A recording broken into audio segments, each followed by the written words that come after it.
Putting events in order. Ayan. Look at each group of 3 pictures.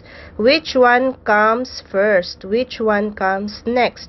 Which one comes last? Write the number 1 under the first, number 2 under the second, and number 3 under the third. Dito daw na una, the first one, baby pa siya. Yung maliit pa siya. Yan yung 1. Next, naging, wow, dalaga na siya. Ayan o. Next, number 3, lola na siya. Matanda na. Ayan. Ayan, dito naman.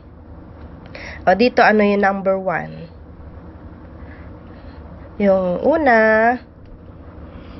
Ayan. O, right number 1. Number 1. Malabo Next, number 2. Ano yung number 2 dyan?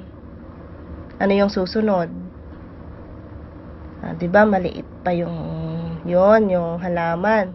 Next, yung flower. Next, number 2. Number 2, yan. Alright, number 2 here. Number 2, yes, very good. Next, number 3. Bakit na yung flower? Alright, number 3 here. Very good.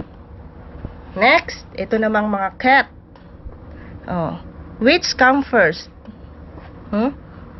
Which cat comes first? Number 1. Asan yung number 1 dyan? Una, maliit pa siya. Right, number 1, where? Saan may susulat yung number 1? Dito ba? Dito? Dito? Dito. Okay, right, number 1.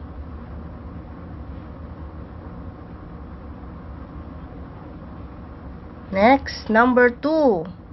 Balkan na siya. Una, lola na siya. Lola na siya. Number 3. Right, number 3. Super big 3. Ayan. Dito naman, nagbibihis siya, no? He's changing his clothes. Saan yung una dyan? The first one, ito, dito. Right, number 1. Kasi naka-ano pa lang siya. Naka-brief pa lang siya. Naka-underwear. Right, number 1 here. Ibigay mo sa akin yan. Sige.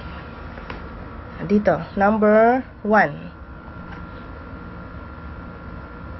Number 2, nagsusuot na siya ng pangtaas. Number 2. Sulat mo dyan, number 2. Right, number 2.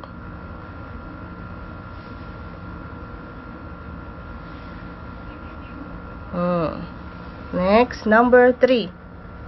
Dito. Nakabihis na siya. Okay, very good. Turn to the next page. Next page.